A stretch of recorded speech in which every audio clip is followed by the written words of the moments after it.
చాలు చర్చనీయాంశంగా మారింది. కానీ ప్రజలకు మాత్రం ఎటువంటి మేలు జరగట్లే.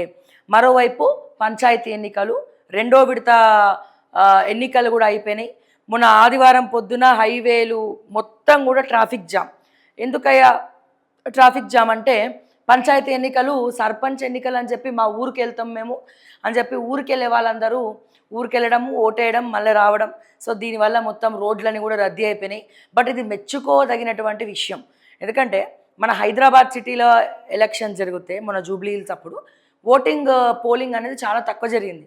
అదే మా గ్రామం, మా పంచాయతీ, మా సర్పంచ్ అని చెప్పి ఓట్లేద్దామని ఎంతోమంది ఇక్కడ నుంచి వాళ్ళ ఊర్లకి, సొంత గ్రామాలకి పోయి మరీ ఓటు వేసి మరీ రావడం జరిగింది.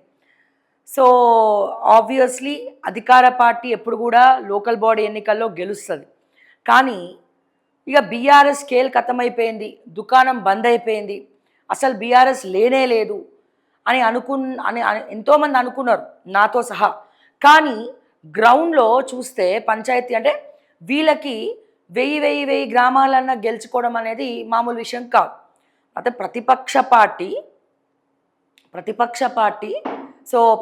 పార్టీ గ్రామాలు జనరల్గా ఎట్లా ఉంటారు, సర్పంచ్ ఓట్లన్నీ అధికారం వైపే వెళ్తూ ఉంటాయి. కానీ దానికి విరుద్ధంగా కాంగ్రెస్ అధిక శాతం గెలుచుకున్నప్పటికీ కానీ ఇక్కడ బీఆర్ఎస్ దాదాపు బాగానే కొట్టింది, ప్రతిపక్ష పాత్ర అయినా సరే అని చెప్పి టాక్ నడుస్తుంది బయట. అంటే ఏంటి, బీఆర్ఎస్ ఇంకా చావలే, బతికే ఉంది. దయచేసి ఈ 4 ముక్కలాటలు మాత్రం చంపద్దు. అంటే ఏంది, ఈ ఉన్న గ్రాఫ్ని కేసీఆర్ కావచ్చు, కేటీఆర్ కావచ్చు, హరీష్ రావు కావచ్చు, ముందుకి ఏ రకంగా తీసుకుపోవాలి, ఇంకా ఏ రకంగా పెంచుకోవాలి, బీఆర్ఎస్ పార్టీ జనాల్లో ఉండాలి, ఇంకా ఏ రకంగా పెంచుకోవాలి, ఎటువంటి సమస్యలు తీసుకోవాలి, ఎటువంటి పాదయాత్రలు చేయాలా, మీ నియోజకవర్గంలో ఉన్నటువంటి లీడర్స్ని, క్యాడర్ని మార్చాలా, కొత్త చిగురిని తీసుకురావాలా. సో ఇవన్నీ కూడా ఆలోచించాల్సినటువంటి అవసరం ఉన్నది. జోరుగా ప్రజల్లోకి తీసుకెళ్లాల్సినటువంటి అవసరం ఉన్నది. లేదు ఇట్లనే కొట్లాడతాము, ఇట్లనే పంచాయతీలు అయితే ఇట్లనే కొట్టుకుంటామంటే నిజంగా ఘోరంగా ఉంటుంది పరిస్థితి. అండ్ చాలా రోజుల తర్వాత 19వ తారీఖు అంటే 19వ తారీఖు చాలా రోజుల తర్వాత కేసీఆర్ గారు బయటికి వస్తున్నారు. చాలా రోజుల తర్వాత బీఆర్ఎస్ పార్టీ ఆఫీస్లో సిఎల్పి మీటింగ్, మన ఎల్పి మీటింగ్ పెట్టేసి, బీఆర్ఎస్ ఎల్పి మీటింగ్ పెట్టి, సో కార్యకర్తలు, క్యాడరు, తర్వాత దిశానిర్దేశం చేయబోతున్నారు, ప్రెస్ మీట్ కూడా పెడుతున్నారు. మరి ఈ ప్రెస్ మీట్లో కేసీఆర్ గారు మాట్లాడరా, ప్రెస్తో మాట్లాడతారా లేదా? సో ఎన్నో అనుమానాలు ఉన్నాయి. సో మొన్న చూసాము కేసీఆర్ గారి ఫొటోస్ కూడా కొద్దిగా వైరల్ అయినాయి. ఆయన అంతకుముందు గడ్డంతో కొంచెం ఏదో నీరసంగా కనిపించారు. బట్ మొన్న చూసినటువంటి ఫొటోస్లో కొంచెం ఆయన హెల్త్ కూడా బాగుంది, కొంచెం ఫేస్ కూడా కొంచెం ఫ్రెష్గా కనబడుతోంది అని టాక్ ఎక్కువ వినబడతా ఉంది. మరి ఇటువంటి సందర్భంలో ఒక పక్క కవిత చిరాకులు పరాకులు ఎవరి మీద, బీఆర్ఎస్ మీద. అంటే బీఆర్ఎస్ అంటే వాళ్ళ నాన్నని అన్నట్టే, కేసీఆర్ని అన్నట్టే. సో ఇక్కడ కేసీఆర్ తర్వాత ఈ లీడర్స్ ఎవరైతే బీఆర్ఎస్ పార్టీలో కీలక నేతలు ఉన్నారో ప్రతి ఒక్కరిని ఇష్టం వచ్చినట్టు తిట్టుకుంటూ వచ్చేస్తూ ఉంది కవిత. సో మరి వీటన్నిటి గురించి కూడా కేసీఆర్ ఏమైనా మాట్లాడతాడా? 19వ తారీఖు కేసీఆర్ చాలా రోజుల తర్వాత బయటికి రాబోతున్నాడు. చాలా రోజుల తర్వాత బీఆర్ఎస్ పార్టీ ఆఫీస్లో అడుగు పెట్టబోతున్నాడు. మరి పంచాయతీ ఎన్నికల నగారా అప్పటికి కూడా అయిపోతుంది కాబట్టి మరి ఏం దిశానిర్దేశం చేయబోతున్నారు, రేవంత్ రెడ్డికి ఏం కౌంటర్ ఇవ్వబోతున్నారు, మరి ఏమి జనాల్లోకి ఇంకే రకంగా ముందరికి వెళ్ళబోతున్నారు? ఎందుకంటే ఒకవేళ జమిలీ ఎన్నికలు కనుక సాధ్యమైతే, జమిలీ ఎన్నికలు కనుక వస్తే 1 సంవత్సరం ముందే మనకి ఎన్నికలు వస్తాయి. అంటే ఇప్పుడు ఆల్రెడీ 2 years అయిపోయింది. డిసెంబర్ 9వ తారీఖు వరకు రేవంత్ రెడ్డి గారు ప్రమాణ స్వీకారం చేసి, ముఖ్యమంత్రి గారు ప్రమాణ స్వీకారం చేసి 2 సంవత్సరాలు అయిపోయింది. ఇంకా 3 సంవత్సరాలు ఉన్నాయి. ఇప్పుడు జమిలీ ఎన్నికలు వచ్చినాయి అనుకోండి, ఈ 3 సంవత్సరాల్లో 1 సంవత్సరం అయిపోతుంది. అంటే 2 సంవత్సరాలు ఇటు కాంగ్రెస్కి కానీ, ఇటు బీజేపీకి కానీ, ఇటు బీఆర్ఎస్కి కానీ జనాల్లోకి వెళ్ళడానికి, ప్రజా సమస్యలు లేవనెత్తుకోవడానికి, మేనిఫెస్టోలు పట్టుకొని తిరగడానికి సమయం లేదు మిత్రమా అన్నట్టు. మరి ఈ కొత్త వ్యూహాలు చాలా రోజుల తర్వాత కేసీఆర్ బయటికి రావడం, మరి ఏం మాట్లాడతారు 19వ తారీఖు అనేది కూడా ఆసక్తికరంగా చాలామంది ఎదురు చూస్తూ ఉన్నారు. మరి ప్రెస్ మీట్ పెడితే రేవంత్ రెడ్డి ఎన్నో వ్యాఖ్యలు చేసిండు. ఇంతకుముందు మంత్రులను, ఎమ్మెల్యేలను కూడా కలవనటువంటి కేసీఆర్ సర్పంచులను కలుస్తున్నాడు ఫామ్ హౌస్లా, ఆఖరికి ఆయన బతికిట్లు అయిపోయింది అని చెప్పి మాట్లాడాడు. ఎన్నో కౌంటర్లు వేయడం జరిగింది. మరి ఈ కౌంటర్లకు కేసీఆర్ సమాధానం చెప్తాడా, ఎన్కౌంటర్ ఇస్తాడా 19వ తారీఖు రోజు? ఏం జరుగుతుందో let see, wait and see. మనమైతే వేచి చూద్దాము మరి ఏం జరుగుతోంది తెలంగాణ రాష్ట్రంలో. అండ్ అలాగే చాలా రోజుల తర్వాత కేసీఆర్ బయటికి రావడం, మరి తెలంగాణ ప్రజలతో ఏమన్నా మాట్లాడతారా, ప్రెస్ మీట్ పెట్టి ఏమైనా దిశానిర్దేశం చేయబోతున్నారా? సో ఇవన్నీ కూడా ఆసక్తికరంగా మారినాయి. ఇదిలా ఉంటే ఇదేలా ఉంటే రేవంత్ రెడ్డి వర్సెస్ మెస్సీ. ఇక్కడ రేవంత్ రెడ్డి మెస్సీ తోటి ఫుట్బాల్ ఆడినట్లేదు, తెలంగాణ ప్రజల అస్తిత్వంతో ఫుట్బాల్ ఆడినట్టుంది, తెలంగాణ ప్రజల కళలతో ఫుట్బాల్ ఆడినట్టుంది. తెలంగాణ రైజింగ్ అని చెప్పి జోకర్ మాటలు బ్రోకర్ మాటలు మాట్లాడినట్టు క్లియర్గా మనకి తెలుస్తోంది. ఆఖరికి చిన్న పిల్లలు కూడా రేవంత్ రెడ్డిని అవహేళన చేసి మాట్లాడుతూ ఉన్నారు. దానికి ఖర్చు 200 కోట్లు. టీపీసీసీ ఏమంటది, ఇది గవర్నమెంట్ ప్రోగ్రామ్ కాదు, ఇది ప్రైవేట్ ప్రోగ్రామ్ అంటారు. మరి ప్రైవేట్ ప్రోగ్రాంలో రేవంత్ రెడ్డి ఎట్లా ఫుట్బాల్ ఆడతాడు? పాయింట్ నెంబర్ 1, ఈ 200 కోట్ల రూపాయలు ఖర్చు అయినాయి. అంటే ఆయన వేసినటువంటి గోల్కి బాల్కి 200 కోట్ల రూపాయలు ఖర్చు అయినాయి. ఈ 200 కోట్ల రూపాయలు రేవంత్ రెడ్డి జేబులోకి వెళ్ళి పెట్టిండా, రేవంత్ రెడ్డి అన్నదమ్ముల జేబులోకి వెళ్ళి పెట్టిండా, ఫహీం ఖురేషి జేబులోకి వెళ్ళి పెట్టిండా, రోహిన్ రెడ్డి జేబులోకి వెళ్ళి పెట్టిండా, వేం నరేందర్ రెడ్డి జేబులోకి వెళ్ళి పెట్టిండా? ఎవరు జేబులోకి వెళ్ళి పెట్టినారో దయచేసి సమాధానం చెప్పాలి. ఈ 200 కోట్లు ప్రభుత్వ నిధులు ఏ రకంగా దుర్వినియోగం చేశారో దయచేసి చెప్పాలి. ఎందుకంటే టీపీసీసీ మహేష్ కుమార్ గౌడ్ ఏమో ఇది గవర్నమెంట్ ప్రోగ్రామ్ కాదు, ఇది ప్రైవేట్ ప్రోగ్రామ్ అని చెప్తాడు. మరి ప్రైవేట్ ప్రోగ్రామ్కి ముఖ్యమంత్రి వస్తాడట, కాబోయే ప్రధానమంత్రి అనుకునేటువంటి రాహుల్ గాంధీ, ఎప్పుడు రానటువంటి రాహుల్ గాంధీ ఢిల్లీ నుంచి హైదరాబాద్ వచ్చి చాలాసేపు కూర్చొని ఆ మ్యాచ్ చూసిపోతాడట. మరి ఇవన్నీ ప్రజల చెవులల్లా ఏం పెడదాం అనుకుంటున్నారు మీరు? కాలీఫ్లవరా, క్యాబేజా, లేకపోతే ఇంకేమైనా పెడదాం అనుకుంటున్నారా అనేది అర్థం కానటువంటి అంతు చిక్కనటువంటి ప్రశ్న. 200 కోట్ల రూపాయలు ఖర్చు పెట్టి రేవంత్కు మస్తు మజా. ఏం మజా? రేవంత్ రెడ్డి గారికి ఫుట్బాల్ అంటే చాలా ఇష్టం, ఎప్పటి నుంచో ఫుట్బాల్ ఆడతాడు. ఆయన ఆడడం కూడా మంచిదే, ఫిజికల్గా కూడా ఫిట్గా ఉంటారు, అన్ని రకాలుగా మంచిదే, దాన్ని ఎవరు కూడా కించపరచట్లే. కానీ మీ సొంత పెత్తనాల కోసము, మీ అధికారం కోసము మా తెలంగాణ పైసలు ఎందుకు వృధా చేస్తారు? మీ కళలకు మెస్సీ తోటి ఫుట్బాల్ ఆడాలని రేవంత్ రెడ్డి కళ. సో ఈ ముఖ్యమంత్రిని అడ్డుపెట్టుకొని ఎట్లా ఈయన భారతదేశానికి వస్తున్నాడు కదా, నేను పిలుచుకొని ఆడదామని చెప్పి. అంటే ఒక సెల్ఫీకే 20-30 లక్షలు మరి మెస్సీ తీసుకుంటే, మరి రేవంత్ రెడ్డితో ఫుట్బాల్ ఆడడానికి మెస్సీ ఎంత తీసుకొని ఉండొచ్చు? ఇక్కడ సరే అధికారికంగా ముఖ్యమంత్రి వచ్చి ఫుట్బాల్ ఆడిండు, మరి ఆయన మనవడితో ఎందుకు బాల్ కొట్టించిండు? అదేమన్నా మీ కుటుంబం కోసం పెట్టిన ఆటనా అది ఫుట్బాల్ మ్యాచ్ అనేది? ఇక్కడ ఈయన ఇంకోడు ఉంటాడు, ఈ రేవంత్ రెడ్డి వాళ్ళ అన్న కొడుకో తమ్ముడు కొడుకో, ఈ అన్నలో తమ్ముళ్ళు అర్థం కాదు, అందరూ ఒకేలా ఉంటారు. ఓకే, ఆ కొడుకును కూడా తీసుకొచ్చి ఫుట్బాల్ మ్యాచ్లో పెట్టిండు. అంటే అనుమూల family football match, అనుమూల family football మ్యాచ్కి అయినటువంటి ఖర్చు 200 కోట్లు. నీ జేబులోకి వెళ్ళి పెట్టినవా, నీ అనుమూల కుటుంబం జేబులోకి వెళ్ళి పెట్టినవా, మా తెలంగాణ ప్రజల సొమ్ములకి వెళ్ళి పెట్టినవో రేవంత్ రెడ్డి దమ్ములుంటే సమాధానం చెప్పాలి. ఎవరికి చెప్పాలి? మాకు చెప్పద్దు, ప్రెస్ మీట్లు పెట్టి యావత్ తెలంగాణ ప్రజలకు మీరు సమాధానం చెప్పాలి. ఎవరికి చెప్పాలి? తెలంగాణ ప్రజలకు. ఇగో మెస్సీ టీం తోటి నేను ఫుట్బాల్ ఆడినా, ఈ ఫుట్బాల్కైనా ఖర్చు 200 కోట్లు.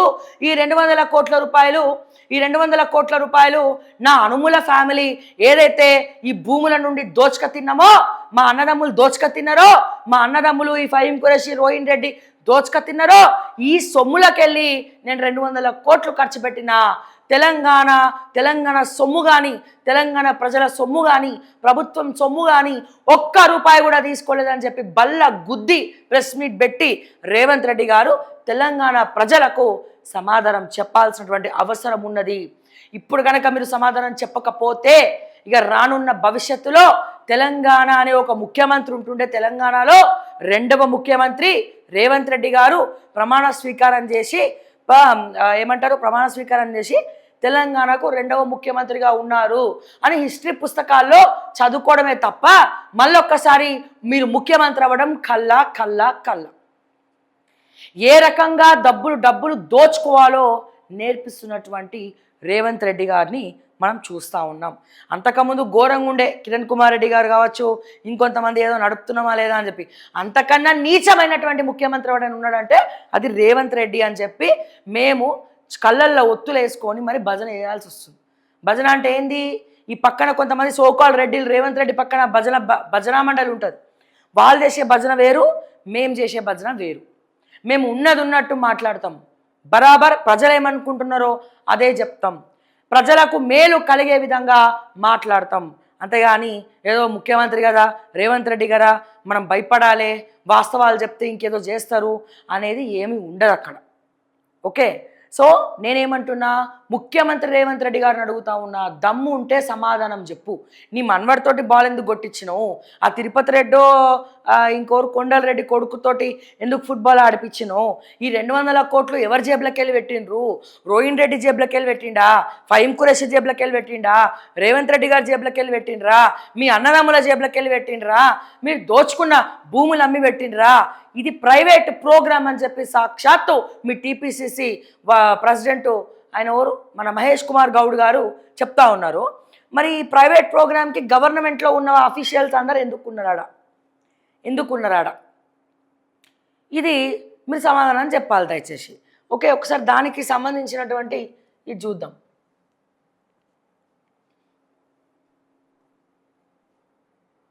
ఇగో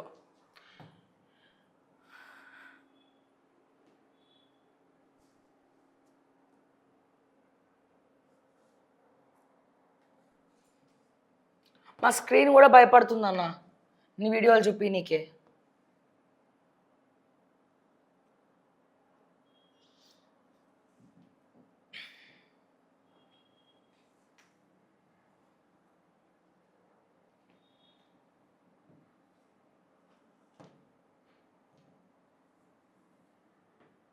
ఒకసారి ఎందుకు రావట్లేదు?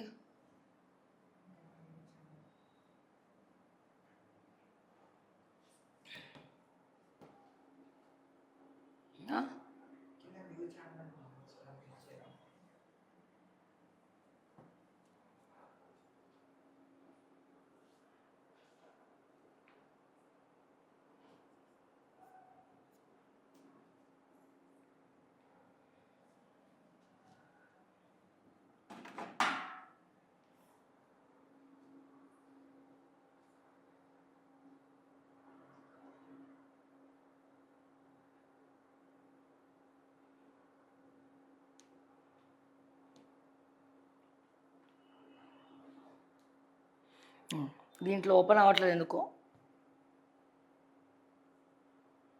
బట్ ఇందులో చూద్దాం ఒకసారి.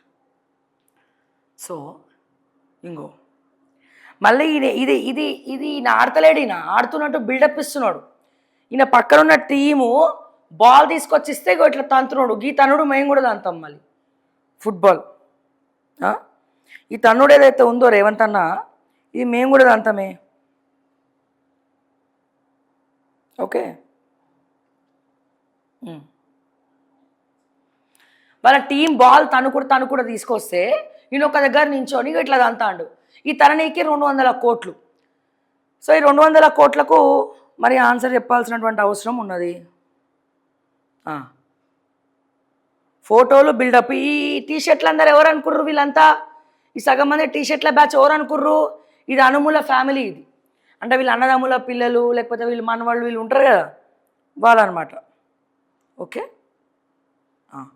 ఇంకోటి చూద్దాం ఒకసారి. ఇగో ఈయన ఉన్నాడు, ఈయన ఎవరు? ఈయన కొండల రెడ్డి కొడుకు నయన్ రెడ్డి. ఇగో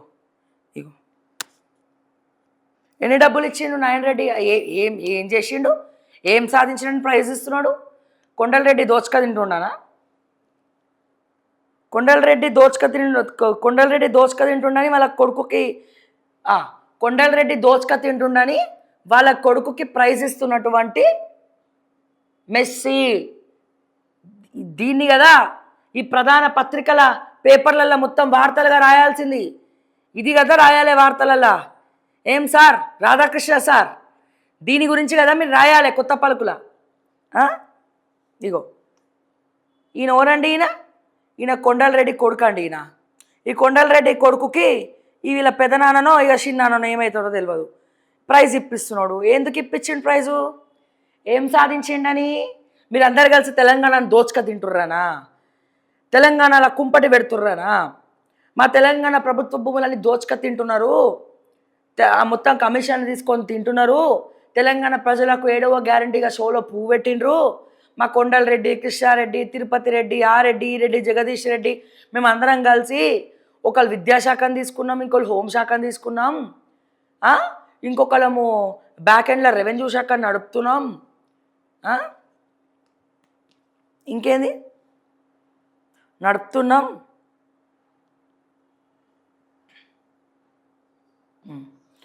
ఇవన్నీ చేస్తున్నామని చెప్పి ఇక వీళ్ళు బాగా కొండలరెడ్డి కొడుకు నయన్ రెడ్డి అట ప్రైజ్. కంగ్రాచులేషన్స్ కొండలరెడ్డి గారు, మీ అబ్బాయికి మంచి ప్రైజ్ వచ్చింది, కంగ్రాచులేషన్స్. మాకు ట్రీట్ లేదా? మా తెలంగాణ ప్రజలకు ప్రైజ్ తీసుకుంటే సరిపోతుందా? మెస్సీతోటి ప్రైజ్ తీసుకోవడం అంటే మామూలు విషయమా అండి? 200 కోట్లకు పైగా ఖర్చు పెట్టినాక మామూలు విషయమా అండి? ఏదేమైనా మీ కుటుంబ కళ నెరవేరింది. మంచిగానే బాగానే బిల్డప్లు ఇస్తారు, బిల్డప్లు ఎక్కువ బిజినెస్లు తక్కువ అన్నట్టు తెలంగాణ ప్రజలకు మేలు చేసేదేమో తక్కువ, మీరు పైసలు మెక్కేసి తిన్నదేమో మరీ ఎక్కువ, అంతే కదా? ఏం చేస్తారు ఇప్పుడు? కంగ్రాచులేషన్స్ చెప్పినందుకు నా మీద కేసు పెడతారా? కంగ్రాచులేషన్స్ చెప్పినందుకు నా మీద కేసు పెడతారా, అరెస్ట్ చేస్తారా? ఏం చేస్తారు? మంచిగా చూడాలి, తెలంగాణ ప్రజలు మొత్తం గుర్తుపెట్టుకోవాల్సిన ఫేస్ ఇది. Congratulations, celebrations. Okay, next.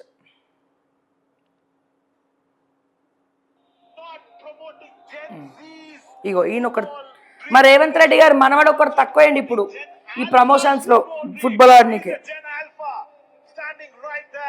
To Mr. Revanth Reddy himself, he's a Gen Alpha lad. Didn't even realize what he's doing there. He goes with ball battery. Hey, tannindu. Pakkana background la. Definitely keep this memory alive for his lifetime. No doubt at all. Keep his memory, lifetime memory. Revanth Reddy, grandson, rising Telangana 2047. Rising Telangana, zing rising. Wow, A claps, చప్పట్లు. రేవంత్ అన్న మంచిగా నక్కతొక్క దొగ్గ వచ్చింది.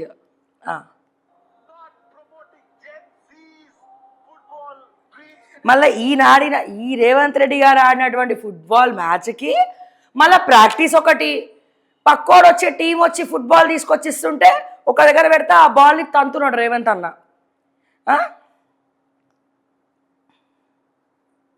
ఇగో చూడండి.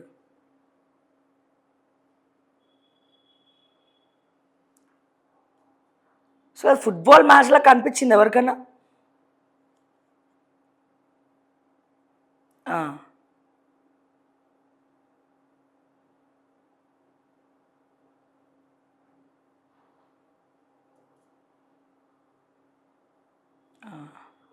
మళ్ళీ అవి చూపించారు మళ్ళీ కొన్ని. అది ఫుట్బాల్ అట్లా చేత్తో కూడా ఇసిరేచ్చు అన్నట్టు, కాలుతోటే కాదు, ఇట్లా చేత్తో లేపి ఇవి ఇట్లా క్యాచ్ పెట్టండి అని ఇట్లా వేయచ్చు ఫుట్బాల్. సో వీళ్ళందరూ ఎందుకు ఉరుకుతున్నట్టు, ఎందుకు హడావుడి చేస్తున్నట్టు, ఆడే ఊర్లో పెళ్ళి కుక్కల హడావిలాగా ఉన్నది అది.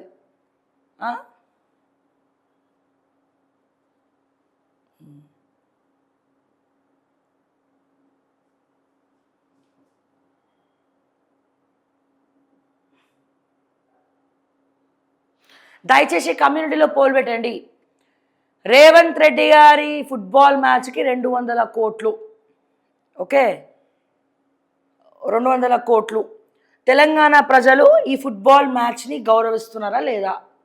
ఎస్సా నోవా? మీ అభిప్రాయాన్ని దయచేసి తెలియజేయండి.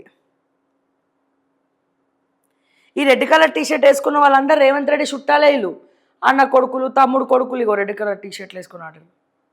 ఇగో ఈయనేమో మనవాడు, ఈయనేమో అలా అన్ననో తమ్ముడో, ఇక అన్న కొడుకో తమ్ముడు కొడుకో. ఇక sir Vijay Kumar IPS sir, intelligence chief sir, మరి రేవంత్ రెడ్డి గారికి చెప్పారా సార్ మరి ఫుట్బాల్ మ్యాచ్ ఆడుతుంటే తెలంగాణ ప్రజలు ఏం చేస్తారో చెప్పిరా? ఈయన ఫుట్బాల్ మ్యాచ్ ఆడుతుంటే ఆడ కింకోటి కాడ అక్కడ మా గురుకుల పాఠశాల విద్యార్థులు అస్వస్థతకు గురయ్యి హాస్పిటల్లో అడ్మిట్ అయ్యి ట్రీట్మెంట్స్ అక్కడ లేకపోతే విలవిలలాడి ఆ వీడియోలు ప్రెస్కి రానియకుండా బయటికి రానియకుండా ప్రచారం ఇది ఎక్కడో మారుమూల గ్రామంలో అనుకోద్దండి తెలంగాణ ప్రజలారా. సరే ఏదో మారుమూల గ్రామాల్లో ఫుడ్ పాయిజన్ అయింది, మరి అక్కడ ఏదైనా పడ్డదేమో, వంట చేస్తున్నప్పుడు వీళ్ళకి తెలియకుండా ఏమైనా పడ్డదేమో అనుకునేరు. ఇది ఎక్కడనో కాదు, మన హైదరాబాద్ నడి బొడ్డున ఉన్నటువంటి గురుకుల పాఠశాలలో విద్యార్థినులు అస్వస్థతకు గురయ్యి హాస్పిటల్కి పోయి అడ్మిట్ అవ్వడం జరిగింది. ఇంతకన్నా నీచమైనటువంటి దుశ్చర్యం అని ఉంటుందా? ఒక పక్క మరి ఇప్పుడు నువ్వు ఎవరితో ఫుట్బాల్ ఆడుతున్నట్టు? నువ్వు మా అస్తిత్వంతో ఆడుతున్నావా? మా విద్యార్థులతో ఆడుతున్నావా? విద్యాశాఖ మంత్రి ఎవరండి ఇప్పుడు? రేవంత్ రెడ్డిగా విద్యాశాఖ మంత్రి. రేవంత్ రెడ్డి అన్నదమ్ములా రేవంత్ రెడ్డా? ఓ పక్క విద్యార్థులు అలమటిస్తూ ఉంటే ఈయన పోయి ఫుట్బాల్ ఆడుతూ ఉన్నాడు. ఆ ఫుట్బాల్ పోని ప్రొఫెషనల్గా ఆడిండా? ఏదో చిన్నపిల్లలు ఇట్లా ఆడతారు చూసిరా, ఇట్లా తనుకుంటా ఆ రకంగా ఆడుకుంటా కూర్చున్నాడు మా రేవంత్ అన్న. ఇట్లా ఉంది పరిస్థితి. ఏమైనా రేవంత్ అన్న జనాలని బురుడి కొట్టించడంలా మా కల్వకుంట్ల తర్వాత నువ్వే రేవంత్ అన్న, నువ్వే. ఇక ఎంత అద్భుతంగా ఇది చేయొచ్చు అంటే, మళ్ళీ వాళ్ళు ఇప్పుడు ప్రతిపక్షంలో ఉండి ఇప్పుడైనా మారుతుండ్రా లేదా తెలియదు, కానీ వాళ్ళు చేసిందే మేము చేస్తాం, ఇంకెక్కువ చేస్తాం, మేము అద్భుతంగా చేస్తాం, మేము చాలా అద్భుతంగా చేస్తాం, మామూలుగా వేయం మేము. ఇంకా వాళ్ళు దోచుకున్నారు, మేము దోచుకోవాలి. వాళ్ళు ఫార్ములా ఈ రేసులు పెట్టిర్రు, మేము ఫుట్బాల్ పెడతాం. వాళ్ళు కాళేశ్వరం కట్టిండ్రు, మేము కొడంగల్ లిఫ్ట్ ఇరిగేషన్ కడతాం. అసలు ఈ స్టోరీలా అదృష్టవంతుడు అంటే అతనే అబ్బా. ఎవరతను? Megha Krishna Reddy mail company. ఎందుకని? ఈ బీఆర్ఎస్ ఉన్న ప్రాజెక్టులు మెగా కృష్ణారెడ్డికే, కాంగ్రెస్ ఉన్న ప్రాజెక్టులు మెగా కృష్ణారెడ్డికే. మళ్ళీ జోక్ ఏంటంటే కాళేశ్వరం స్కామ్లో మెగా కృష్ణారెడ్డి పేరు ఉండదు, కట్టిందే మెయిల్ కంపెనీ, కానీ వాడి పేరు ఉండదు. ఓకే, రేపు బీజేపీ అధికారంలోకి వచ్చినా ఇంకే పార్టీ అధికారంలోకి వచ్చినా మెగా కృష్ణారెడ్డి. ఇంతకన్నా అదృష్టవంతుడు అని ఉంటాడా అండి? ఇంతకన్నా అదృష్టవంతుడు ఎవరైనా ఉన్నాడా తెలంగాణలో? మెగా కృష్ణారెడ్డి తప్ప. ఏ పార్టీ వచ్చినా మెగా కృష్ణారెడ్డే. ఆయనను తీసుకొచ్చి బొక్కలేసి వేసే దమ్ములు లేవు వీళ్ళకి. రేవంత్కి అయితే అసలే లేవు. ఆనాటి రోజులు తెస్తాడని ఆనాటి రోజులే తెచ్చిండు మళ్ళా. ఇది పరిస్థితి. ఇక పోతే ఇప్పుడు అందరు సంపాదించుకుంటున్నారు. రేవంత్ అన్న ప్లీజ్ నేను కూడా సంపాదించుకోవాలి కదా అని చెప్పి మా మంత్రి సీతక్క ఫిక్స్ అయిపోయింది. మొన్నటి వరకు కొండా సురేఖ ఓఎస్డి అన్నిట్లా వేలు పెట్టి కాలు పెట్టి పిస్టల్ పట్టుకొని తిరిగి పిచ్చెక్కినట్టు పిచ్చి ఒర్లీడు. ఓకే, పిచ్చెక్కినట్టు కొండా సురేఖ అయిపోయింది. ఉన్నదే లింగులు టుక్కుమని 2 మహిళా మంత్రులు. కొండా సురేఖ ఎట్లాగో దోచుక తింటాంది, దేవాదాయ శాఖలు అక్కడిక్కడ ప్రాజెక్టులు ఇస్తుంది, మళ్ళీ తర్వాత పొల్యూషన్ బోర్డులో సంతకాలు పెట్టి బాగానే తింటుంది. మరి నేనేమైనా తక్కువనా? నేను కూడా బాగా దోచుకుంటా. నేను ఎక్కడున్నా? నేను ఇప్పుడు ప్రజాభవన్లో ఉన్నానే, నా క్వార్టర్స్. ఈ ప్రజాభవన్లో ఉన్నప్పుడు మేము దోచుకోవద్దా? మేము కూడా దోచుకుంటాం, దొరికిందంతా దోచుకుంటాం, ఉన్నదంతా దాచుకుంటాం. సో సీతక్క అనుచరులు హైదరాబాద్ నడిబొడ్డున కబ్జా అనమాట. ఇవే కాదు, అసలు ఏమేం చేస్తుంది ఆవిడ? మరి ఆవిడే చేస్తున్నారా, ఆవిడ అనుచరులు చేస్తున్నారా, మరి ఈవిడ నిప్పులేందే పొగరా అన్నట్టు ఈమె దగ్గరుండి చేయించుకుంటుందా? మరి తెలియదు. ఒకసారి మనం తెలుసుకుందాం, ఇగో చూద్దాం. ఇగో బంజారా హిల్స్లో మంత్రి సీతక్క అనుచరుల కబ్జా భాగోతం. బంజారా హిల్స్ రోడ్ నెంబర్ 13లో ఉన్న అంబేద్కర్ నగర్ పరిధిలోని కమ్యూనిటీ హాల్ స్థలాన్ని కబ్జా చేసేందుకు యత్నించిన అనుచరులు. కమ్యూనిటీ హాల్ స్థలం నట. మరి ఇట్లాంటి వాటి కమ్యూనిటీ హాల్ స్థలము అంటే ఎవరు పోవాలి? మరి హైడ్రా పోవాలి. ఇట్లాంటి వాటికి హైడ్రా పోతుందా? సీతక్క దగ్గర పోమ్మంటే పోతుందా? పొంగులేటి శ్రీనివాసరెడ్డి దగ్గరికి హైడ్రా పోమ్మంటే పోతుందా? ఆదిత్య కన్స్ట్రక్షన్స్ దగ్గర పోమ్మంటే పోతాడా? మళ్ళీ మా రంగనాథాచార్యేమో నీతి సూక్తులు చెప్తాడు. బుద్ధిమంతం త్రిలోకేశం లాగా నీతి సూక్తులు చెప్తాం. అదే రేవంత్ రెడ్డి అన్నదమ్ముల దగ్గరికి పోతారా? ఓవైసీ దగ్గరికి పోమ్మంటే పోతారా? అరే మా బతుకులన్నీ, మా ప్రతాపం అంతా మిడిల్ క్లాస్ ఫ్యామిలీ మీద, మా ప్రతాపం అంతా ఎవడి మీద అండి? లేనోళ్ళ మీద ఉన్నోళ్ళ మీద మానే కానే కాదు. ఓ రేవంత్ రెడ్డి స్టాప్ అంటే స్టాప్, రేవంత్ రెడ్డి రన్ అంటే రన్, రేవంత్ రెడ్డి సిట్ అంటే సిట్, స్టాండ్ అంటే స్టాండ్, బతుకు బస్ స్టాండ్. ఇది పరిస్థితి. మరి చూడండి, కొండా సురేఖ సైలెంట్గా అయిపోయింది, సైలెంట్ అయిపోయింది. ఆయన లండన్ పోయిండు, లండన్ పోయి చక్రం తిప్పుతుండు. లండన్లో మా కొండా సురేఖ బిడ్డ ఇల్లు కడితే అక్కడ గృహప్రవేశానికి పోయిండు సారు. అక్కడ పోయి మంచిగా ఎంజాయ్ చేసి ఇన్స్టాగ్రామ్లో అన్ని వీడియోలు పెడుతున్నారు వాళ్ళు. ఓకే, వాళ్ళు ఏం లే ఈడ అయిపోయింది అక్కడ పోతుండు. పోనీ ఉన్న కాడ కూర్చుండు ఆ సుమంతు, అక్కడి నుండి ఫోన్లల్లో నడుపుతుండ్రు. అబ్బా, ఇప్పుడు ఎవరండి కొండా సురేఖ ఓఎస్డి? ఎవరండి ఇప్పుడు? Shadow OSD, sorry shadow OSD ఎవరండి? పిస్టల్ పట్టుకొని తిరిగినోడిని మరి మా శివధర్ రెడ్డి గారు అరెస్ట్ చేసిరా? శివధర్ రెడ్డి సార్ అరెస్ట్ చేసిరా సార్? విజయ్ కుమార్ సార్ చెప్పండి సార్, ఆ పిస్టల్ ఎందుకు పట్టుకుర్రో మరి ఇంటెలిజెన్స్కి తెలుస్తుంది కదా. ఇక అక్కడక్కడ పట్టుకొని తిరుగుతూనే మీరు ఫుల్ తిరుగుతారు. మరి అట్లాంటప్పుడు మీకు తెలియాలి కదా.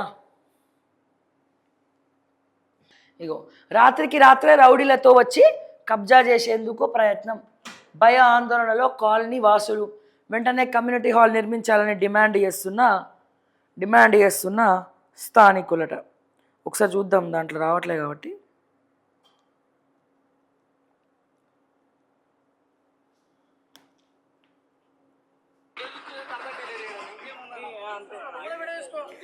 సీతక్క, ఈ గిఫ్ట్ మీకే.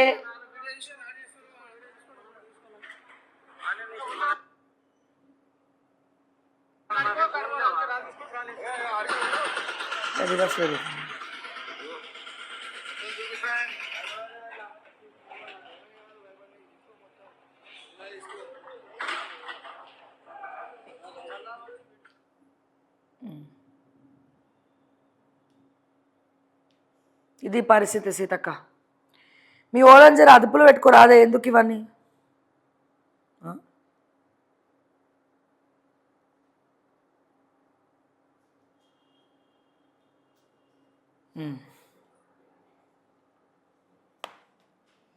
ఓకే, సో ఇది పరిస్థితి. మరి రేవంత్ అన్న సమాధానం చెప్పాలి.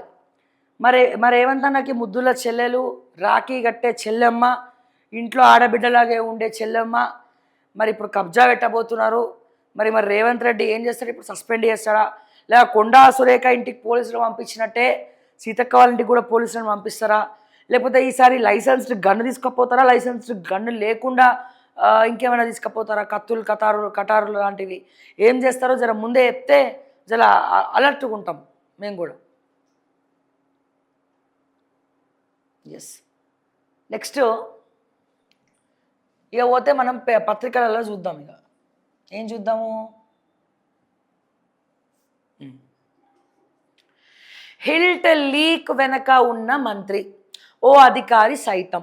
వారి ద్వారానే గులాబీ నేతలకు సమాచారం గుర్తించిన విజిలెన్స్ అధికారులు. సీఎం చేతిలో రిపోర్ట్, కారణాలపై ముఖ్యమంత్రి ఆరా. ఎవరా మంత్రి?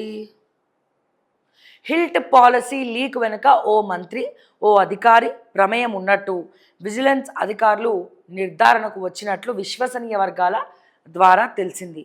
బీఆర్ఎస్ లీడర్ల చేతుల్లోకి పాలసీ విషయాలు వెళ్లడంపై సీరియస్ అయిన సీఎం రేవంత్ రెడ్డి విచారణకు ఆదేశించారు. అందులో భాగంగా అధికారులు తమ రిపోర్టును నేరుగా సీఎంకు అందించినట్టు సమాచారం.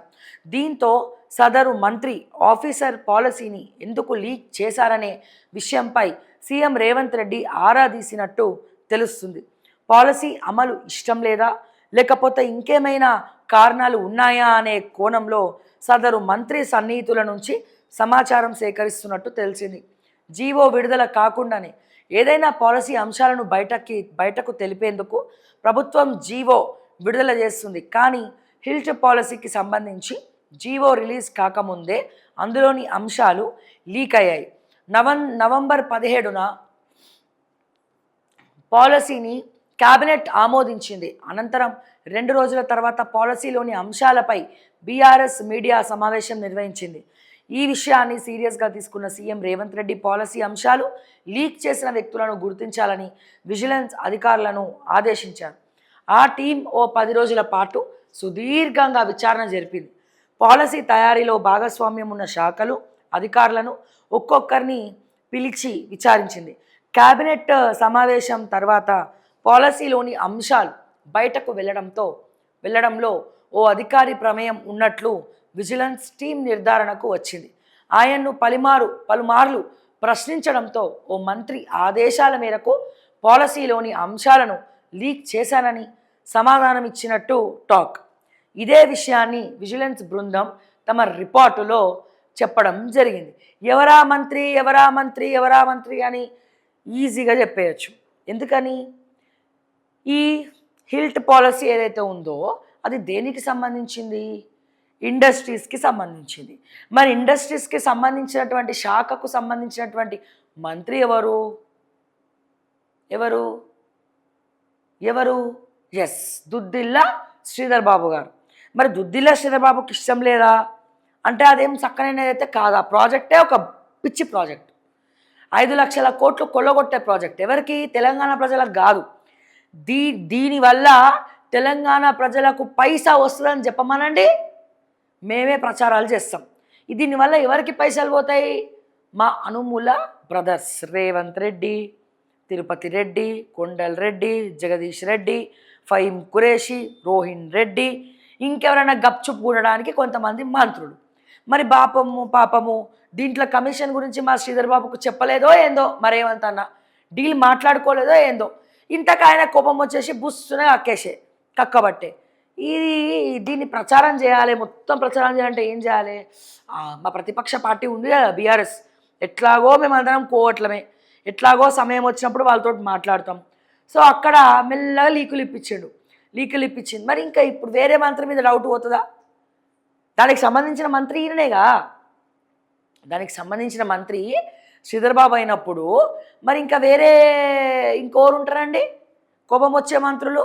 ఈయన కమిషన్ ఇవ్వకపోయి ఉండాలి, లేదా నిజంగానే అది రాంగ్ పద్ధతి అని చెప్పి ఈయన బయట పెట్టి ఉండాలి. ఈ రెండిట్లో ఏదైనా జరిగి ఉండాలి. అది పరిస్థితి. సో ఇప్పుడు మీరేమంటారు? ఎందుకంటే ఆ శాఖకు సంబంధించిన మంత్రి శ్రీధర్ బాబు. మరి శ్రీధర్ బాబుకు కూడా తెలియకుండా ఇంకో మంత్రి ఎవడైనా వేలు పెట్టిండా దీంట్లో? సరే, ఇప్పుడు విజిలెన్స్ ఎంక్వైరీ చేసిరు.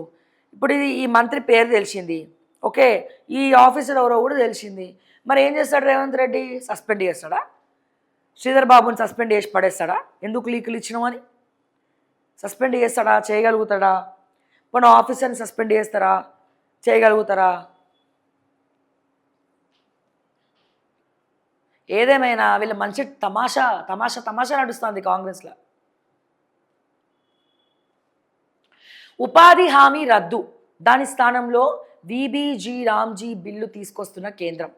పని దినాలు 100 నుంచి 125కు పెంపు, 15 రోజుల్లో వేతనం ఇవ్వకుంటే నిరుద్యోగ అలవెన్స్, సాగు సీజన్లో ఉపాధి హామీ పనులకు బ్రేక్, రాష్ట్రాలు యూటీలపై 40% ఆర్థిక భారం, పనిని బట్టి నిధులు కాదు ఫండ్స్ ఉంటేనే పని, ఎక్కడ పని ఖర్చు చేయాలో నిర్దేశించనున్న కేంద్రం, వర్కర్లపై టెక్ నిఘా, జీపీఎస్ యాప్ ఆధారిత అటెండెన్స్, క్రమంగా ఉపాధి హామీ చట్టాన్ని నిర్వీర్యం చేసే దిశగా అడుగులు.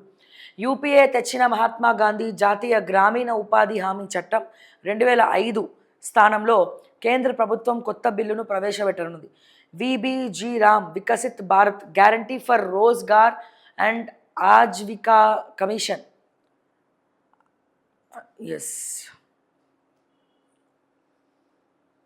ఆజీవికా కమిషన్ గ్రామీణ్ బిల్లును ఈ వారంలో పార్లమెంట్లో ప్రవేశపెట్టనుంది. ఈ బిల్లుకు సంబంధించిన ప్రతులను చట్టసభ్యులకు కేంద్రం అందించింది. పాత మన్రేగా చట్టం స్థానంలో కేంద్ర ప్రభుత్వం కొత్త బిల్లు తెస్తున్నది. అది స్వల్ప సవరణలతో కాదు, నిధులు, అమలు తీరు, పని దినాలు సహా ప్రధాన మార్పులను చేసింది. ఈ బిల్లును ప్రస్తుతం కొనసాగుతున్న శీతాకాల పార్లమెంట్ సమావేశాల్లోనే కేంద్రం ప్రవేశపెట్టనుందంట. పార్లమెంట్లో శిక్షా అధిష్టాన్ బిల్లు, ఉన్నత విద్యా నియంత్రణకు ఒకే వ్యవస్థ కోసం, న్యూక్లియర్ పవర్ సెక్టార్, ప్రైవేట్ కంపెనీలకు అనుమతి ఇవ్వడం, కాలం చెల్లిన చట్టాల తొలగింపు, సభ ముందుకు 3 బిల్లులు.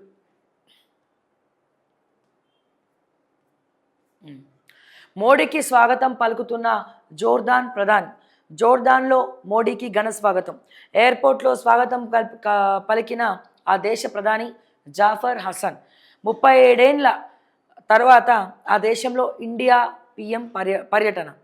జోర్దాన్ రాజు అబ్దుల్లా ఇబ్నా ఆల్ హుసేన్తో భేటీ. ఇరు దేశాల సంబంధాలపై కీలక చర్చ. ఉద్యమానికి ప్రజా పునాది లోపించింది. నాయకత్వ నిర్మాణం గణనీయంగా దెబ్బతిన్నది. ఉత్తర దక్షిణ ప్రాంతాలకు నిర్దేశం చేయలేని స్థితి.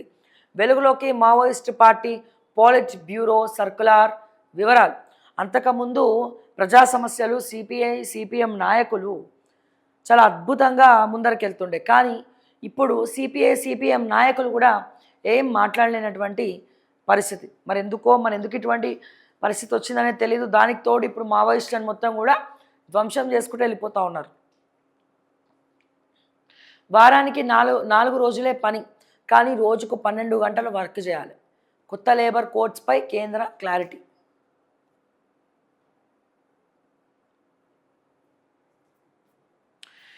నెలాఖరున అసెంబ్లీ పెడదామా? 2 ఏళ్ల పాలన విజయాలను వివరిద్దామా? సమాలోచనలు చేస్తున్న సీఎం రేవంత్.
ఏమైంది?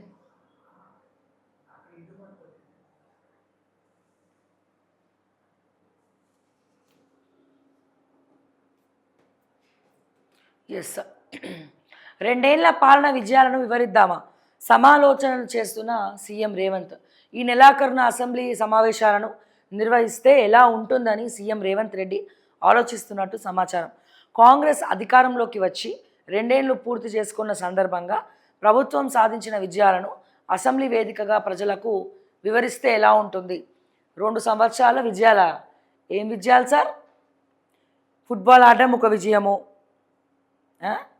మీ అన్నదమ్ములు కేబుల్ కనెక్షన్ల వాళ్ళని ఇబ్బంది పెట్టడం ఒక విజయము, మా రైతులకు ఇప్పటి వరకు కూడా ఏం లేవు అదొక విజయము, పత్తి కొనుగోలు జరుగుతలేదు ఒక విజయం, వరి పంట నష్టపోయినాం అదొక విజయము, వరదలు వచ్చి మునిగిపోయిన వాళ్ళకి పైసలు లేవు అదొక విజయము, ఇంకా ఎవరికి ఇంద్రమ్మ ఇల్లు రాలే, ఎట్లా కడుతున్నా చూద్దామని పోతే మీ ఎమ్మెల్యేనే పడబట్టే కింద. సో ఇన్ని విజయాలు మీరు చూడాల్సిందే. ఇన్ని విజయాల మీద అసెంబ్లీలో మీరు చర్చ పెట్టాల్సిందే.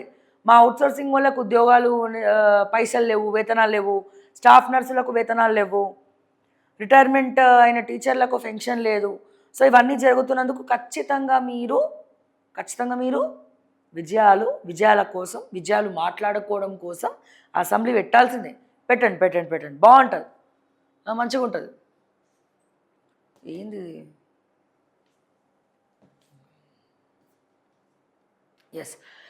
సర్పంచ్ ఎన్నికలపై సీఎం ఆరా. ఫలితాలు 3వ విడతపై కీలక నేతలతో డిస్కషన్. ఢిల్లీ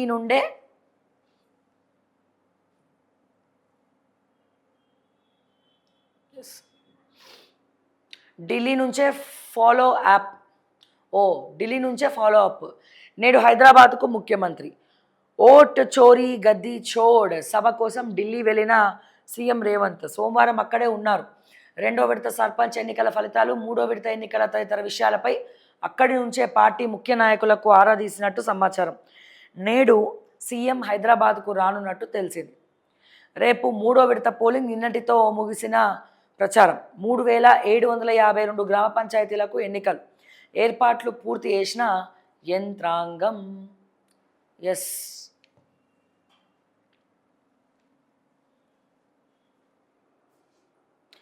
ఎన్నిసార్లు పోయి వస్తావు రేవంత్ అన్న ఢిల్లీకి?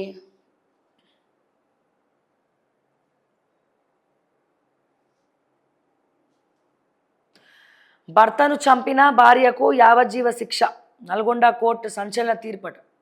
5 పిల్లలకు ఊరేసి తండ్రి ఆత్మహత్య. బా, చాలా బాధాకరం. రాత్రి 1 గంట వరకే పర్మిషన్.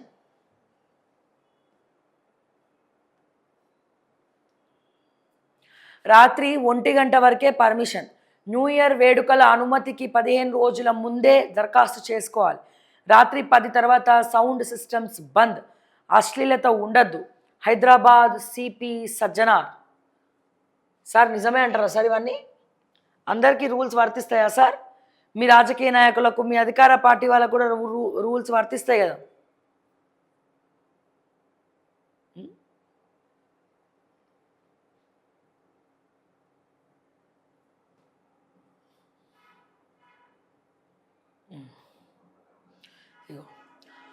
ఇంకోటి, మా ఏసీపీలకు సిపి సజ్జనార్ వార్నింగ్ ఇస్తున్నాడు. ఏమని వార్నింగు? పద్ధతి మార్చుకోండి. ఏసీపీలపై సిపి స్పెషల్ ఫోకస్. డిపార్ట్మెంట్ పరువు తీయద్దని వార్నింగ్.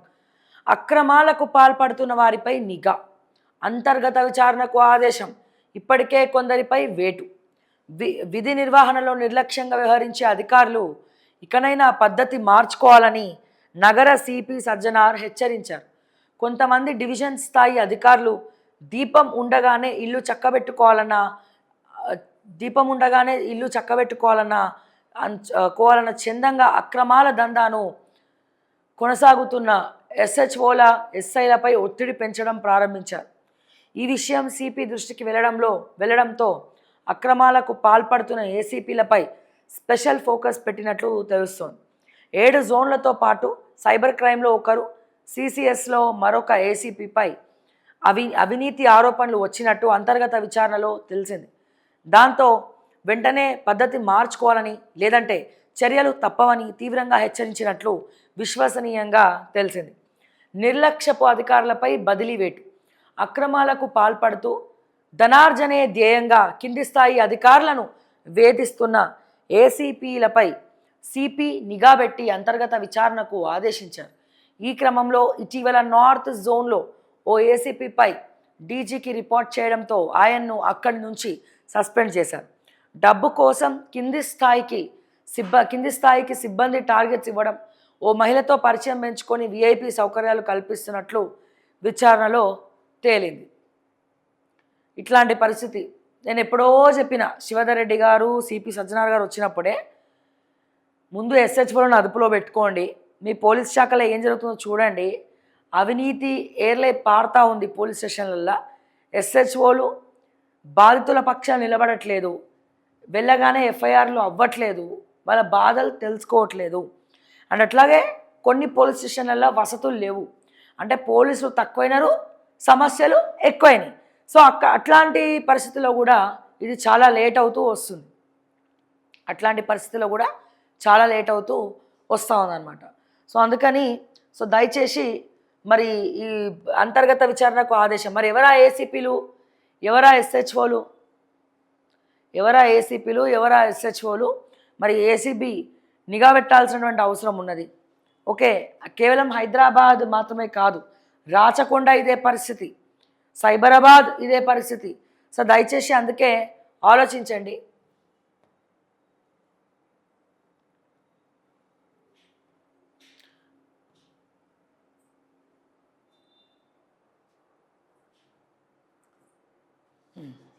నా సొంత ఊరు వాళ్ళే నన్ను ఓడించి నా గుండెల మీద కొట్టిండ్రు. జడ్చర్ల కాంగ్రెస్ ఎమ్మెల్యే అనిరుద్ధ్ రెడ్డి. నా సొంతూరులే నా గుండెల మీద కొట్టినారు అందరు కలిసి.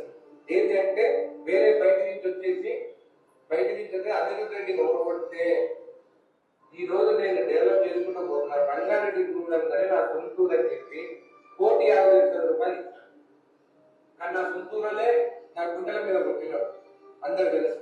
ఏంటి అంటే వేరే బయట నుంచి వచ్చేసి అనిరుద్ధ్ రెడ్డిని ఓడగొడితే ఈ రోజు నేను డెవలప్ చేసుకుంటూ. ఎందుకట్లా పాపము? అనిరుద్ధ్ రెడ్డిని ఓడగొడితే ఎందుకట్లా పాపము? అనిరుద్ధ్ రెడ్డి, రాజగోపాల్ రెడ్డి వీళ్ళందరూ కాంగ్రెస్ పార్టీలో ఉంటూనే కాంగ్రెస్ గురించి ప్రశ్నిస్తున్నారు, కొద్దో గొప్ప ప్రశ్నిస్తున్నారు, మాట్లాడుతున్నారు. వీళ్ళకు నిధులు లేవు, పంచాయతీకి ఇప్పటి వరకు నిధులు కేటాయించలే. గ్రామ స్థాయిలో ఏం లేదు, అది మీ తప్పు కాదు. అది గ్రామ స్థాయిలో మీ కాంగ్రెస్ పార్టీ ఎవరికి కూడా ఏం చేయట్లే. ఏం చేయకుండా ఓట్లు ఎందుకు అడుగుతున్నారు మీరు? ఏం చేయకుండా ఓట్లు ఎందుకు అడుగుతున్నారు? ఈ రోజున మీరు చెప్తున్నారు 1,50,00,000 నా సొంత ఊరికి ఇచ్చినాను. మరి మీ సొంత ఊరికే ఎందుకు ఇవ్వాలి? అన్ని నియోజకవర్గాలు, మీ నియోజకవర్గంలో ఎన్ని గ్రామాలు ఉన్నాయి? అన్ని గ్రామాలకు కూడా ఇవ్వచ్చుగా. అన్ని గ్రామాలు కలిపేగా మిమ్మల్ని ఎమ్మెల్యే చేసింది. ఎందుకు నచ్చలే? మీ కాంగ్రెస్ పార్టీ నచ్చలేదు గ్రామాలల్లో. సిటీలల్లో ఊట్లో ఏదో గిగ్గింగో చేయొచ్చు, ఊర్లల్లో కొడతారు రాళ్ళు రప్పలు తీసుకొని, పిచ్చి పిచ్చి వేషాలు వేస్తే ఊర్లల్లో. అసలు తెలంగాణలో ఎట్లుంటుంది పబ్లిక్? అసలు భయం అనేదే ఉండదు తెలంగాణలో. ఇది పరిస్థితి మొత్తానికి.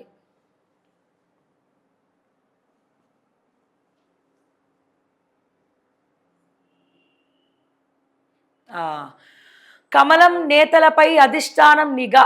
అమ్మయ్యా, హ్యాపీగా ఉంది రబ్బాయి నాకైతే.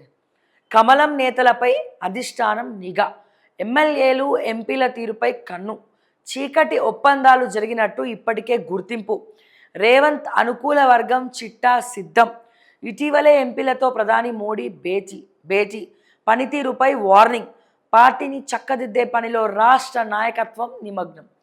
తెలంగాణలో కమలం పార్టీ బలోపేతానికి హైకమాండ్ నడుం బిగించింది. పార్లమెంట్ సీట్ల పరంగా ప్రతిపక్ష హోదాలో ఉండాల్సిన బీజేపీ ఎందుకు వెనుకబడిందని సమాలోచనలు చేస్తుంది. తెలంగాణ ప్రజలు పార్టీని ఆదరించేందుకు సిద్ధంగా ఉన్న స్థానిక నాయకులు ఎందుకు గుర్తించలేకపోతున్నారని, వారి మధ్య ఉన్న సమస్యలను పసిగట్టేందుకు హస్తినా పెద్దలు సిద్ధమయ్యారు. ఇప్పటికే ఆ పార్టీలోని పలువురు ఎంపీలు, ఎమ్మెల్యేలు రేవంత్ ప్రభుత్వం తీసుకునే ప్రజా వ్యతిరేక కార్యక్రమాలను విమర్శించడంలో అంటిముట్టనట్టుగా వ్యవహరిస్తున్నారు. వారి వ్యవహారంపై నిఘా పెట్టి పార్టీ నిర్మాణం చేయడంలో ఎందుకు వెనకడుగు వేస్తున్నారనే అంశాలను పరిశీలన చేస్తున్నట్లు పార్టీ వర్గాలు చెప్తున్నాయి. ప్రభుత్వంతో అంటకాగే వారిపై స్పెషల్ ఫోకస్. అబ్బా, ఏం లేదు, పార్టీ అధిష్టానం ఏం చేయాలంటే వీళ్ళందరినీ పార్టీలోకి వెళ్ళి సస్పెండ్ చేసి పడేయాలి. సస్పెండ్ చేసేసి వీళ్ళ కింద ఉంటారు కదా సెకండ్ క్యాడర్, ఎవరైతే బీజేపీ కార్యకర్తలు పార్టీ కోసం వాళ్ళ ప్రాణాన్ని కూడా బలంగా పెట్టి గ్రౌండ్లో పనిచేస్తున్నారో వాళ్ళకి ఇవ్వాలి మీరు పదవులు. ఇక అయిపోయి వీళ్ళ కళ్ళు నెతికెక్కేసి రేవంత్ రెడ్డితో చేతులు కలిపి ల్యాండ్ పంచాయతీలు సెటిల్మెంట్లు చేసుకుంటున్నారు మీ ఎంపీలు. ల్యాండ్ పంచాయతీలు సెటిల్మెంట్లు మీ ఎంపీలు చేసుకుంటా ఉన్నారు. రేవంత్ రెడ్డికి చేదోడు వాదోడుగా చేగోడీలు తినుకుంటూ కూర్చున్నారు. ఎప్పటి నుంచో మొత్తుకుంటున్నాం ఇదే విషయం. ఈ విషయం మాట్లాడితే అబ్బో ఇక కథం, వాళ్ళకి ఎక్కడ లేని కోపం వస్తుంది. ఉన్నది ఉన్నట్టు మాట్లాడద్దు, భజన వేయాలి, గ్రేటు తోపులు ఊపులు అనుకుంటా. మాకేమవసరం అండి భజన వేయనీకి? సో మొత్తానికి ఎట్టకేలకు ఇప్పటికైనా తిట్టడం షురూ చేసింది బీజేపీ పార్టీని. చాలా సంతోషం. పల్లా ఓ కొరివి దయ్యం, కేసీఆర్ చుట్టూ ఉన్న దయ్యాల్లో ఆయన ఒకరు. అంటే ఇన్ని రోజులు కేసీఆర్ పక్కన ఈయన కూడా ఉన్నాడు కదా, కడియం శ్రీహరి. మరి ఈయన కూడా దయ్యమేనా? అక్కడేమో దయ్యమైపోయి బీఆర్ఎస్ పార్టీలో ఉన్నప్పుడు కడియం శ్రీహరి దయ్యమైతే మరి కాంగ్రెస్లోకి వచ్చినాక దేవుడైందా? అట్లెట్లుంటుంది? అంటే వాషింగ్ పౌడర్ నిర్మాణ. ఇప్పుడు కేసీఆర్ పక్కన ఉన్న వాళ్ళందరూ దయ్యాలని చెప్తున్నాడు కదా, ఎవరు? కడియం శ్రీహరి. మరి కడియం శ్రీహరి కేసీఆర్ పక్కనే ఉన్నాడుగా, వాళ్ళ బిడ్డకి ఎంపీ టికెట్ ఇచ్చిండుగా. ఇంత దారుణం అంటే భోజనం చేసి తిన్నింటి వాసాలు ఎక్కువడం అంటారు. అంటే కేసీఆర్ భోజనం చేసి ఎలక్షన్ ఖర్చులకు పైసల బ్యాగ్ ఇచ్చిండు. ఇట్లా బ్యాగ్ ఇస్తే వాళ్ళు ఇచ్చినటువంటి పైసల బ్యాగుతో చక్కగా ఫామ్ హౌస్లో మెక్కి అక్కడ నుంచి కాంగ్రెస్ పార్టీలో పోయి జాయిన్ అయ్యిండు. అంటే ఇక్కడ ఏంది, కేసీఆర్కి కూడా జ్ఞానోదయం అయింది. ఎవరిని నమ్మాలి, ఎవరిని నమ్మద్దు. ప్రజలలో తిరిగేవాడే ఎప్పుడైనా సరే జెన్యూన్ పర్సను. నక్కతోక నక్కల్లక్క కుక్కల్లక్క వ్యవహరించే వాళ్ళు కాదు. ఈ అహంకారం మనకొద్దు అని ఇప్పటికైనా కేసీఆర్కి అర్థమై ఉంటుంది. ఇలాంటి వాళ్ళ వల్ల, ఎవరి వల్ల? పోచారం శ్రీనివాసరెడ్డి, కడియం శ్రీహరి, ఇట్లాంటి వాళ్ళ వల్ల అర్థమైపోయి ఉంటుంది. ఇక గూడెం మైపాల్ రెడ్డి అంటే గూడెం మైపాల్ రెడ్డిని పంపించిందే హరీష్ రావు. మొన్న సర్పంచ్ ఎన్నికల్లో కూడా బీఆర్ఎస్ పార్టీ ఎవడు ఫోటో పెట్టింది ఎరకనా? గూడెం మైపాల్ రెడ్డి ఫోటో పెట్టింది. మరి గూడెం మైపాల్ రెడ్డి కాంగ్రెసా బీఆర్ఎస్ఆ? మరి ఆయన ఫోటో ఎందుకు పెట్టినట్టు? ఇవన్నీ ఉన్నాయి. సో రాజేశ్వర రెడ్డి వల్లనే బీఆర్ఎస్కు కవిత దూరం, కేటీఆర్ హరీష్ రావు మధ్య గ్యాప్కు ఆయనే కారణం. ఓకే, వారందరి వల్లే భ్రష్టు పడుతున్న పార్టీ ఎమ్మెల్యే కడియం శ్రీహరి. కవిత అంటది, సంతోష్ అంటది, కవిత అంటది, హరీష్ అంటాడు, ఈయన వచ్చి పల్లా రాజేశ్వర రెడ్డి అంటాడు. ఎవరిని నమ్మాలి? వీళ్ళందరూ కలిసి పబ్లిక్ని చెవులో పూలు పెడుతున్నారు. పోనీ కవితకేమన్నా చక్కన ఇప్పుడు వాళ్ళ భర్త గురించి మాట్లాడొద్దని చెప్పి కుక్కడపల్లి ఎమ్మెల్యేకో ఓరుకో వార్నింగ్ ఇచ్చింది. కుక్కడపల్లి ఎమ్మెల్యే ఏం చక్కనోడు కాదు, మొత్తం ఆయన ల్యాండ్ గ్రాబింగ్కి కేర్ ఆఫ్ అడ్రస్సు, కేటీఆర్కి బినామీ, వీళ్ళందరూ కలిసి దందాలు చేస్తారు. కానీ కవిత భర్త ఏం చక్కనోడు కాదుగా. కవిత భర్త పేరు మీద ఎన్ని ఆస్తులు ఉన్నాయి, గవర్నమెంట్ భూములు ఏ రకంగా వీళ్ళు ల్యాండ్ గ్రాబ్ చేసి ప్రభుత్వ భూముల్ని కాస్త అనిల్ పేరు మీదకి మార్చుకున్నారు అనేది చాలామందికి తెలిసినటువంటి జగమెరిగినటువంటి సత్యం. వీళ్ళు గొప్ప కాదు, వాళ్ళు గొప్ప కాదు. కాకపోతే ఇది కొత్త డ్రామా అయితే మార్కెట్లో స్టార్ట్ అయింది. ఆ కొత్త డ్రామా ఏందో కనిపెట్టాలి అతి త్వరలో. అది కూడా కనిపెడదాం, తొందర ఏముంది.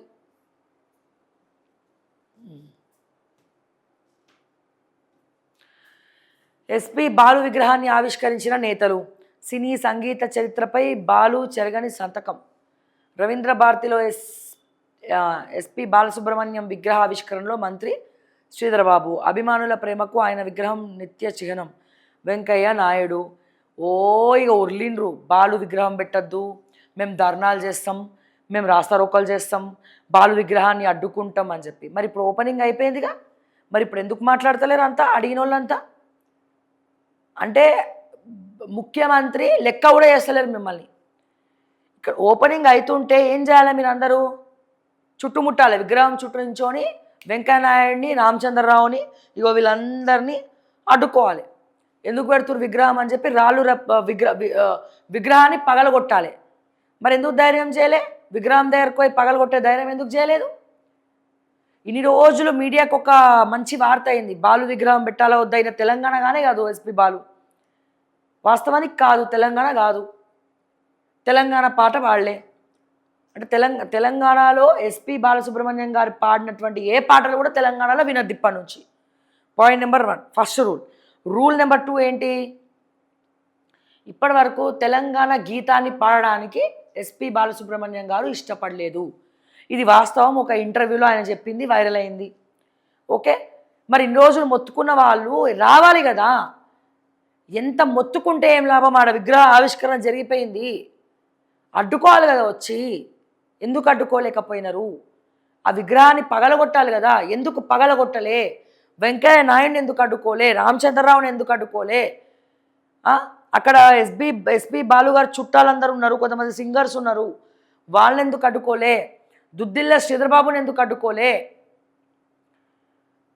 ఎందుకు పెట్టినారు విగ్రహం అని చెప్పి ఇన్ని రోజులు మీడియా అంటే డిబేట్ల వరకే పరిమితమా? సో దీన్ని ఏ రకంగా చూస్తున్నారు? సో ఈ విషయాన్ని కూడా దయచేసి కమ్యూనిటీలో పోల్ పెట్టండి, కమ్యూనిటీలో పోస్ట్ పెట్టండి. ఇన్ని రోజులు ప్రతి మీడియాలో చర్చనీయాంశంగా మారింది బాలు విగ్రహం అనేది. బట్ నిన్న ఓపెనింగ్ మంచిగా జరిగిపోయింది. ఓపెనింగ్ జరగనీయమన్నారు, మరి ఎందుకు జరిగింది? హౌస్ అరెస్ట్లు చేసిరా? ఏం చేసిరు? అంటే ఇక్కడ శ్రీధరబాబు ఏ కోశాన మళ్ళీ విగ్రహం పెట్టడానికి ఒప్పుకున్నాడు? ఎందుకు ఒప్పుకున్నాడు? ఆయన కూడా ఎందుకు పెట్టిండ్రు విగ్రహాన్ని?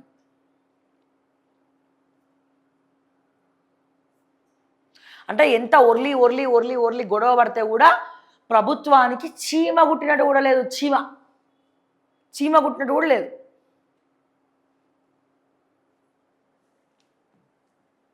సో కొత్త విషయాలు ఏమైనా ఉంటే చూద్దాము. వివాహ బంధంపై సోషల్ మీడియా పిడుగు. సామాజిక మాధ్యమాల్లో ఫోటోలు, కమెంట్లు చూసి పెళ్లి రద్దు చేసుకుంటున్న పలువురు. మధ్యప్రదేశ్లో 40 రోజుల వ్యవధిలో రద్దయిన పెళ్లిళ్ళు 150కి పైమాటే. పచ్చటి కాపురాల్లో సైతం డిజిటల్ చిచ్చు. కౌన్సిలింగ్ తీసుకోవాలని నిపుణుల సూచన. సాఫ్ట్వేర్ ఇంజనీర్ సురేష్, బ్యాంక్ ఉద్యోగిని శైలజ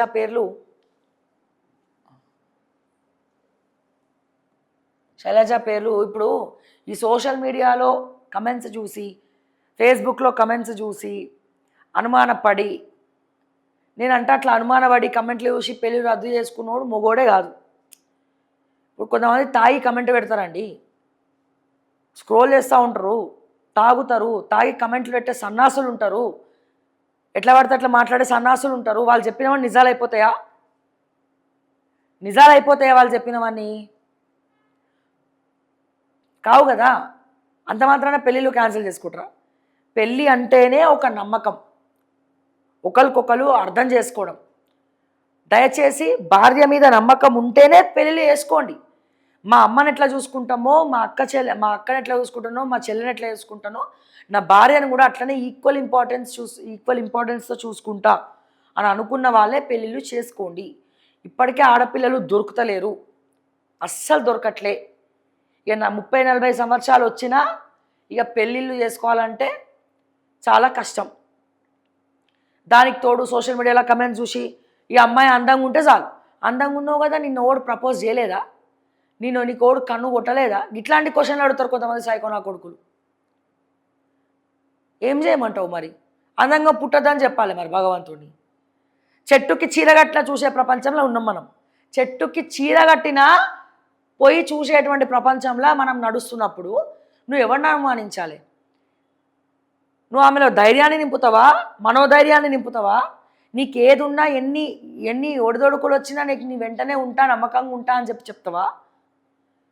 లేకపోతే లేదు పెళ్ళి క్యాన్సిల్, లేదు నేను అందరు పొగుడుతున్నారు, నువ్వు బయట సమాజంలో ఉద్యోగం చేయొద్దు, నువ్వు మగవాళ్ళతో పనిచేస్తున్నావు అని చెప్పి అనుమానం పెట్టి అనవక్షరం ఇట్లా గుచ్చి విడాకులు ఇస్తావా?